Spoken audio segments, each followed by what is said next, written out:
हिमानी नैथानी शाम के 5 बजने को हैं और हम लेकर हाजिर हैं प्रहार, जिसमें आज बात होगी असना की।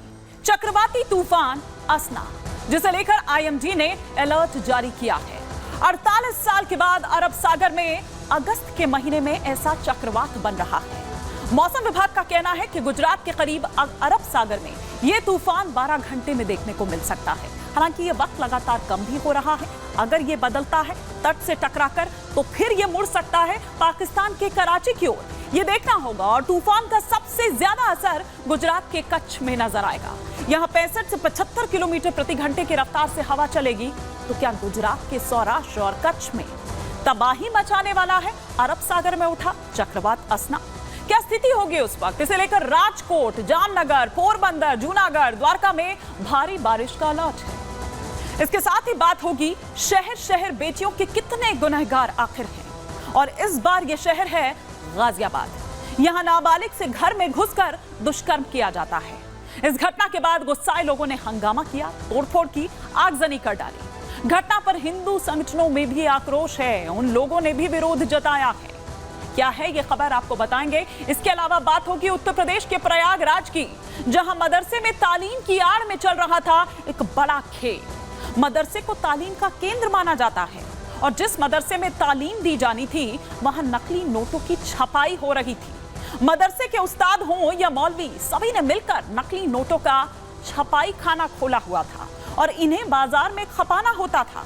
मदरसे के भीतर नकली नोट छापने की ये फैक्ट्री आखिर कैसे खुली, किस प्लानिंग के साथ खुली और मौलवी और उस्ताद किस प्लानिंग के साथ काम कर रहे थे, ये आपको बताएंगे। लेकिन पहले मैं बात करूंगी चक्रवाती तूफान असना की, जो लगातार देखिए उसका जो कहर है वो किस तरह से आईएमडी द्वारा ये अलर्ट जारी किया गया है और ये बताया जा रहा है कि ये कितना खतरनाक है और इसका सबसे ज्यादा असर जो है वो गुजरात के कच्छ और सौराष्ट्र के जो इलाके हैं वहां पर पड़ने वाला है।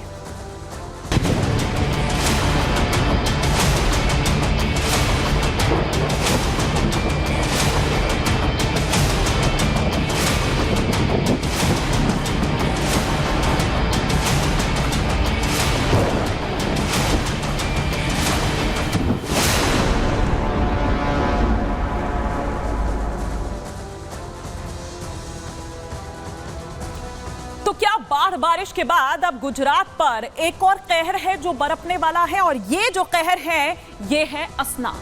असना का असर क्या बरपेगा कहर, ये देखने वाली यहां पर बात होगी। आपको बता दें कि गुजरात जो कि पिछले साल ही बिपरजॉय तूफान देख चुका है, तो क्या अब एक और तूफान उसकी तरफ बढ़ रहा है? गुजरात की तरफ यह खतरा तेजी से बढ़ रहा है। सौराष्ट्र और कच्छ पर बना हुआ है डीप डिप्रेशन। आज सुबह से ही डीप डिप्रेशन और ज्यादा मजबूत हुआ है और डीप डिप्रेशन अब तूफान में तब्दील हो गया। गुजरात की ओर बढ़ रहा साइक्लोन असना तूफान 10 किलोमीटर प्रति घंटे की रफ्तार से बढ़ रहा है। 65 से 75 किलोमीटर प्रति घंटे की रफ्तार से चलेगी हवाएं। सोचिए फिर उस वक्त कितनी जबरदस्त वो हवाएं होंगी। राजकोट हो, जामनगर हो, पोरबंदर हो, यहां पर रेड अलर्ट जारी किया गया है। इधर जूनागढ़, द्वारका में भी भारी बारिश का अलर्ट जारी किया गया है। उधर कच्छ के इलाके की बात करें, राजकोट की बात करें, तो वहां पर स्कूल्स को बंद कर दिया गया है। एनडीआरएफ और एसडीआरएफ के अलावा सेना को अलर्ट पर रखा गया है। साइक्लोन का असर गुजरात और राजस्थान पर पड़ेगा। पाकिस्तान के कराची पर भी इस तूफान का असर पड़ेगा। यह देखना होगा कि किस तरह से, क्या वो तट से टकराते हुए क्या वो मुड़ जाता है, क्या वो रुख कर लेता है पाकिस्तान के कराची की तरफ। लेकिन हम आपको इससे पहले तस्वीरें दिखाते हैं कि जो गुजरात जिसकी बात हो रही है और एक और खतरे की ओर इशारा किया जा रहा है, उससे पहले बाढ़ और बारिश का कहर वो झेल रहा है। और बाढ़ और बारिश से किस तरह से वहां पर लोग प्रभावित हुए हैं, वो तमाम जिले प्रभावित हुए हैं जहां से लोगों को रेस्क्यू किया जा रहा है। और ये उस वक्त की तस्वीरें हम आपको दिखा रहे हैं जब सागर में कुछ मछुआरे फंसे हुए थे। फिर उसके बाद वहां वो हेलीकॉप्टर पहुंचता है, चॉपर पहुंचता है और उन्हें रेस्क्यू किया जाता है। जरा देखिए इन तस्वीरों को बिग स्क्रीन पर हम दिखा रहे हैं।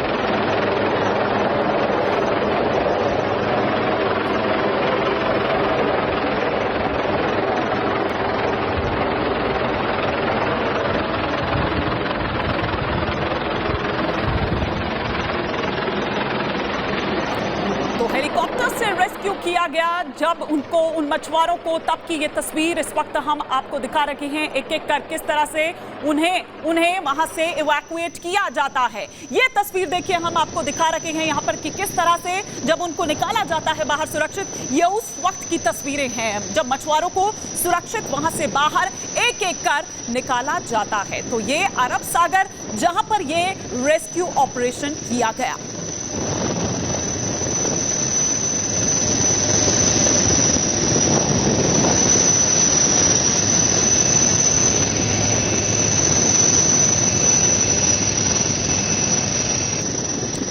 तो तस्वीरें हम आपको दिखा रहे हैं कि जो भारतीय तटरक्षक बल वो किस तरीके से यहां पर एक्टिव थे और वो तमाम लोग या वो मछुआरे जो वहां गए हुए थे उनको किस तरह से वहां से रेस्क्यू किया गया और फिर उनको सुरक्षित स्थान पर पहुंचाया गया। लेकिन अब आगे बढ़ते हैं और हम आपको दिखा रहे हैं कि मौसम विभाग हैरान है क्योंकि दुर्लभ है। अगर असना की हम यहां पर बात करें, कितना खतरनाक है, क्या कह रहा है मौसम विभाग? मौसम विभाग ने असना को दुर्लभ चक्रवात बताया। 1976 के बाद, मतलब 1976 में हुआ था, उसके बाद पहली बार अरब सागर में इस तरह का डीप डिप्रेशन हो रहा है, इस तरह का चक्रवात जो है वो उठ रहा है। अगस्त महीने में अरब सागर से चक्रवाती तूफान उठना दुर्लभ है, ये आईएमडी द्वारा कहा गया है। 1944 का चक्रवात उभरने के बहुत ही तेज हो गया था उस वक्त। 1964 की बात करें तो तब दक्षिण गुजरात के पास एक छोटा चक्रवात उठा था। पिछले 132 वर्षों में कुल 28 ऐसे सिस्टम बने थे। ज्यादातर डीप डिप्रेशन वक्त के साथ कमजोर पड़े हैं, जो आईएमडी की जो रिसर्च कहती है वो पिछला रिकॉर्ड कहता है। लेकिन इस बार का डीप डिप्रेशन और मजबूत हो रहा है, ये डरा रहा है क्योंकि आईएमडी की ओर से ये अलर्ट जारी किया गया है। वो ये बता रहे हैं कि 1976 के बाद ये पहली बार अब हो रहा है और अगस्त के महीने में अगर हम देखें जो अरब सागर में इस तरह का डीप डिप्रेशन हो रहा है।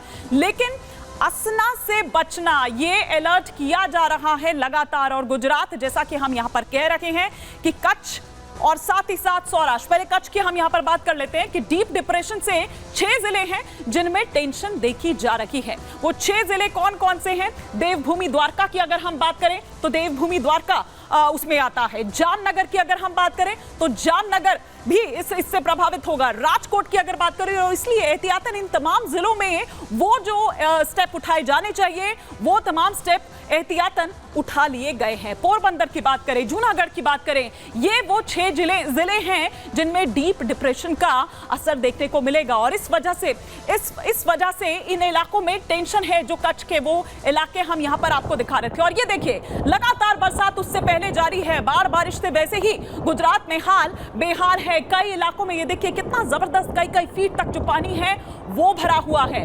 लोग अपने ये देखिए वाहन तक डूबे हुए हैं, किस कदर वो बिल्कुल तैरते हुए नजर आ रहे हैं। ये वो सड़कें हैं जहां पर आम लोग चलते थे, लेकिन ये आजकल यहां नदियां बनी हुई हैं। किस तरह से कई इलाकों में पानी भरा हुआ है, लोगों का आम जनजीवन अस्त व्यस्त हो गया है। प्रशासन भले ही अलर्ट पर है, निचले इलाके जो हैं वो खाली करा लिए गए हैं, लेकिन अभी भी कई इलाके हैं जहां तक मदद नहीं पहुंची है या जो खाली अभी तक नहीं कराए गए हैं। ये हम दिखा रहे हैं आपको लगातार तस्वीरें, गाड़ियां किस तरह से पानी में डूबी हुई यहां पर नजर आ रही है और लोग यहां से निकलने की कोशिश कर रहे हैं।